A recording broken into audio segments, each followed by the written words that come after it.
ሰላም እንዴት ናችሁ? ዛሬ በሌላ ቪዲዮ ተገናኝተናል። የዛሬ ቪዲዮአችን የሚሆነው ስለ ሴልስ ኮንትራክት እናወራለን እና ያው ከባየሮች ጋር ካወራን በኋላ ወይም ደግሞ ቡናችንን የሚገዙት ከኢምፖርተሮች ጋር ካወራን በኋላ ማለት ኦፈር እናቀርብላቸዋለን አይደለ? መጀመሪያ እንደዚህ አይነት ቡና አለኝ፣ ፕራይሱ ይሄ ነው፣ የታጠበ ቡና ነው፣ ናቹራል ቡና ነው የሚለውን ነገር ከነገርናቸው በኋላ ፔመንት ተርሙን እንነግራቸዋለን። ምን አይነት የክፍያ መንገድ እንደሆነ የምንሰራበት ትራንስፖርቴሽን ተርሙን ሁሉን ነገር ዲስከስ ካደረግን በኋላ ባየሮቹ የሚስማሙ ከሆነ ሴልስ ኮንትራክት ይልኩልናል አይደለ? ስለዚህ ያ ሴልስ ኮንትራክት ምንድን ነው? ከዛ ሴልስ ኮንትራክት ላይ ምን አይነት ነገሮችን ቼክ ማድረግ ያለብን የሚሉትን ነገሮች እናወራለን ማለት ነው። ስለዚህ ቻናሌን ሰብስክራይብ ያላደረጋችሁ ሰዎች ሰብስክራይብ አድርጉ። ስለዚህ ሴልስ ኮንትራክት ምን ማለት ነው? ሴልስ ኮንትራክት ማለት አግሪመንት ነው። በባየር እና በሴለር መካከል የሚኖር አግሪመንት ነው። ይሄ አግሪመንት ብዙ ነገሮች ስለ ቡናው፣ ስለ ምንሸጠው ቡና፣ ስለ የክፍያው መንገድ፣ ስለ ትራንስፖርቴሽን መንገዱ ሁሉም ነገር ተጠቅሶበት የሚቀመጥ አግሪመንት ነው። ይህ አግሪመንት በባየር እና በሴለር መካከል የሚኖር አግሪመንት ነው ማለት ነው። ስለዚህ ይሄ ኮንትራክት ሴልስ ኮንትራክት ሲላክልን ቼክ ማድረግ ያሉብን ፖይንቶች የመጀመሪያው እንዳልኳችሁ በኤክስፖርተር እና በኢምፖርተር መካከል የሚኖር አግሪመንት ነው ብያቸዋለሁ። ስለዚህ እዚህ ላይ ሁለት ፓርቲዎች ይኖራሉ ማለት ነው። እነዚህ ፓርቲዎች እነማን ናቸው? ኢምፖርተሩ እና ኤክስፖርተሩ። ስለዚህ የእነሱ ስማቸው መጠቀሱን ቼክ ማድረግ አለብን። የኤክስፖርተሩ ስም በስርዓቱ መጠቀሱን ከነ አድሬሱ እና ደግሞ የኢምፖርተሩ ስም ከነ አድሬሱ መጠቀሱን ቼክ ማድረግ አለብን ማለት ነው። ስለዚህ የመጀመሪያው ቼክ የምናደርገው ፖይንት አድሬሳችን ከነ ስማችን ተጠቅሰዋል የሚለውን ነገር ቼክ እናደርጋለን። ከዛ በኋላ ሴልስ ኮንትራክቱን እሱን ቼክ ካደረግን በኋላ ኮንትራክት ዴቱ መቀመጡን እናያለን። የዛ ኮንትራክት የላኩልን ቀን ማለት ነው፣ እዛ ላይ መጠቀሱን ቼክ እናደርጋለን። ከዛ ሪፈረንስ ነምበሩ መኖሩን ቼክ እናደርጋለን። ሪፈረንስ ነምበር ስንል ኮንትራክት ነምበር የምንለው ማለት ነው እና አንድ ኮንትራክት የራሱ የሆነ ሪፈረንስ ነምበር አለው፣ ሌላም ኮንትራክት እንደዛው ማለት ነው። ስለዚህ የተለያየ ስለሆነ እሱን ኮንትራክት ሪፈረንስ ነምበር መጠቀሱን ቼክ እናደርጋለን። ከዛ ፕሮዳክት ዲስክሪፕሽን አለ ወይም ደግሞ ስለ ቡናው ዲስክሪፕሽን አለ። እኛ ቡና ነው አይደለም የምንሸጠው። ስለዚህ ያ ቡና ምን አይነት ቡና ነው የምንሸጠው፣ ኦፈር ያቀረብንላቸው ቡና እና እነሱ ደግሞ እዛ ላይ ያስቀመጡልን ቡና አንድ አይነት ነው የሚለውን ነገር ናቹራል፣ ለምሳሌ አሁን ናቹራል ሲዳሞ ግሬድ ዋን ከሆነ እኛ የምንሸጠው፣ ስለዚህ ያኛው መጠቀሱን የናቹራል ሲዳሞ ግሬድ ዋን የሚለው መግባቱን ቼክ እናደርጋለን ማለት ነው። ስለዚህ ፕሮሰሲንጉ ወሽት ነው ናቹራል ነው እሱ መግባቱን፣ ግሬዱ መግባቱን፣ ግሬድ ዋን ነው ቱና ስሪ ነው የሚለው ነገር እሱ መግባቱን እና ደግሞ ክሮፕ ይሩ የምን የትኛው አመት ቡና ነው የሚለው መግባቱን እሱ ቼክ እናደርጋለን። ከዛ ሌላ ማየት ያለብን ፖይንት ደግሞ ኳንቲቲው መጠቀሱን ቼክ እናደርጋለን። ኳንቲቲ ሲባል ምንድን ነው? በኮንቴነር ነው አይደለም የምንልከው። ስለዚህ ባየሩ መግዛት የሚፈልገው መጠን ምን ያህል ነው? አንድ ኮንቴነር ነው፣ ሁለት ኮንቴነር ነው፣ ሶስት ኮንቴነር ነው የሚለውን መጠቀሱን ቼክ እናደርጋለን ማለት ነው። ስለዚህ እሱን እናያለን፣ እዛ ላይ መግባቱን ምን ያህል መጠን ነው የሚለውን ነገር እናያለን ማለት ነው። ከዛ ፕራይሱን ቼክ እናደርጋለን። ፕራይስ መቀመጡን አለመቀመጡን ቼክ እናደርጋለን። የሰጠነው ኦፈር ያደረግንለት ፕራይስ አለ አይደለም። ስለዚህ እሱን ተስማምቶ ነው አይደለ ይህን ኮንትራክት የሚልክልን። ስለዚህ ዋጋው ተቀምጧል። ሲቀመጥ ደግሞ ፕራይስ የሚቀመጠው ፐር ኤልቢ ነው። ስለዚህ እሱን ቼክ እናደርጋለን። ፕራይሱን ቼክ ካደረግን በኋላ ደግሞ ፓኬጂንግ የምንለው አለ።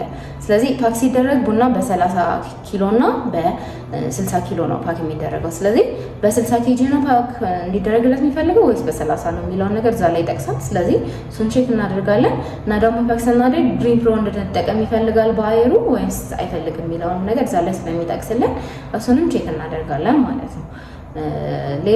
ሌላ ደግሞ ቼክ ማድረግ ያለብን ፖይንት ሺፕመንት ፔሪድ አለ።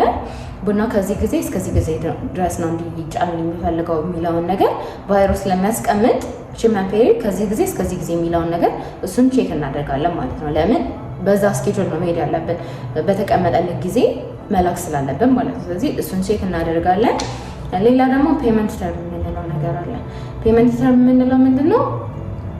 የተለያዩ ፔመንት ተርሞች አሉ ወይም ደግሞ የክፍያ መንገዶች አሉ አይደለ? ኤልሲ የምንለው የክፍያ መንገድ አለ፣ ባንክ ቱ ባንክ ማለት ነው። ሲኤዲ የምንለው አለ፣ ካሽ አገነስ ዶክመንት የምንለው አለ። ሌላ ደግሞ አድቫንስ ፔመንት የምንለው ቀድሞ የሚከፍሉት ማለት ነው። ስለዚህ በየትኛው ፔመንት ተርም ነው የተስማማ ነው ከባየሩ ጋር የሚለውን ነገር ቼክ ማድረግ አለበት። ስለዚህ በተስማማ ነው የፔመንት ተርም ኮንትራክት ላይ መጠቀስ አለበት ማለት ነው። ስለዚህ ፔመንት ተርም ተብሎ 100% ኤልሲ ከሆነ 100% ኤልሲ፣ አድቫንስ ከሆነ ይሄን ያህል ፐርሰንት አድቫንስ ተብሎ መቀመጥ አለበት። ሌላው ደግሞ ካድ ከሆነ ደግሞ ሲኤዲ ተብሎ መቀመጥ አለበት፣ ወይም ደግሞ ካሽ አገኘንስ ዶክመንት ተብሎ መቀመጥ አለበት ማለት ነው። ስለዚህ ሌላም ቼክ የምናደርገው ፖይንት በዋነኛው ፖይንት ፔመንት ደግሞ መቀመጡን ቼክ እናደርጋለን። ሌላ ደግሞ ትራንስፖርቴሽን ተርም የምንለው አለ።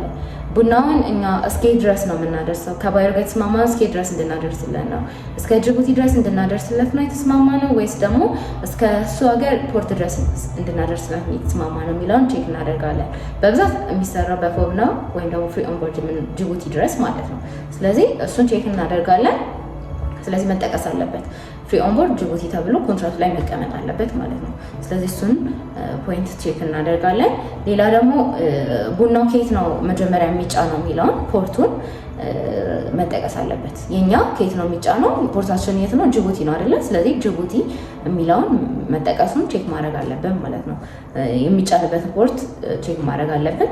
ሌላ ደግሞ የት ነው የሚሄደው፣ የት ነው የሚራገፈው የሚለውን ደግሞ የባየሩ አገር አለ አይደለ? ስለዚህ የባየሩ አገር ፖርት አለ አይደለ? እዛ ደግሞ ዴስቲኔሽኑን ደግሞ እሱን እንጠቅሳለን ማለት ነው። እንደ ዴስቲኔሽን ብለን እሱን እናስገባለን ማለት ነው። ይገባል። እሱን ቼክ ማድረግ አለብን ማለት ነው። ስለዚህ እነዚህን ፖይንቶች ቼክ ካደረግን በኋላ ኮንትራክት ላይ እኛም ፈርመን እንልካለን አይደለ? ኮንትራክቱን የተጠቀሱት በእነዚህ በተጠቀሱት ነገሮች ተስማምተናል ብለን ፈርመን ማታ አድርገን እንልካለን። በእኛም ሳይድ ኮንትራክት እንድንልክና እነሱ ፈርመው እንትን እንዲሉ የሚጠይቁ ባየሮች አሉ። ግን ከነሱ ደግሞ ስንቀበል እኛ ሳይን አድርገን ማታ አድርገን እንልካለን። ከዛ ደግሞ በ24 ሰዓት ውስጥ ይህን ኮንትራክት እናስመዘግባለን ማለት ነው። ኮንትራክቱን ስናስመዘግብ ድሮ ብሔራዊ ባንክ ነበር የሚመዘገበው አይደለም፣ በኦንላይን ማለት ነው። በኤሌክትሮኒክ ሲንግል ዊንዶው ላይ ነበር የምናስመዘግበው ብሔራዊ ባንክ። አሁን ግን ቡናና ሻይ ላይ ነው የምናስመዘግበው። ቡናና ሻይ ላይ እናስመዘግባለን። ይሄም በኦንላይን ነው። ቡናና ሻይ ላይ እናስመዘግባለን።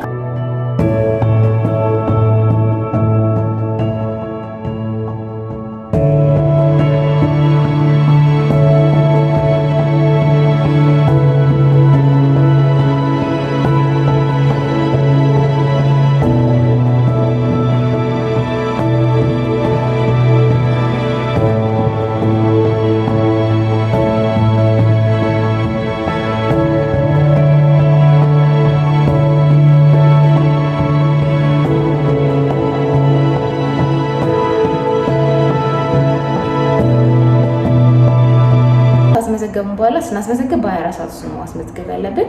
ካስመዘገብን በኋላ ሌሎች ቀጣይ ማድረግ ያሉብን ነገሮች ይቀጥላሉ ማለት ነው። እና ያው አንዳንድ ከስተመሮች አንዳንድ ኤክስፖርተሮች ምን ያደርጋሉ? ቡናውን ሳይኖራቸው ሴልስ ኮንትራክት ይቀበላሉ። አንዳንዶች ደግሞ ቡናውን ይዘው ስቶክ ኖሯቸው ሴልስ ኮንትራክት ይቀበላሉ ማለት ነው። እና ለኤክስፖርተር ዋነኛው ነገር ሴልስ ኮንትራክት ነው። ስለዚህ ሴልስ ኮንትራክት የመጀመሪያው ስቴፕ ነው። ከዛ ይቀጥላል፣ ሌሎች ስቴፖች አሉ፣ ፕሮሰሶች አሉ። ስለዚህ የመጀመሪያው ስቴፕ ሴልስ ኮንትራክት ነው ማለት ነው። ስለዚህ የዛሬው ቪዲዮ ይሄንን ይመስላል። በቀጣይ ከዚህ ቀጥሎ ከሴልስ ኮንትራክት ቀጥሎ ያሉትን ነገሮች ደግሞ ፕሮሰሶችን የምናወራ ይሆናል ማለት ነው። ጥያቄ ካላችሁ ኮሜንት ላይ አስቀምጡልኝ። ቪዲዮን እስከመጨረሻ ድረስ ስላያችሁ ተመሰግናለሁ። ቻው።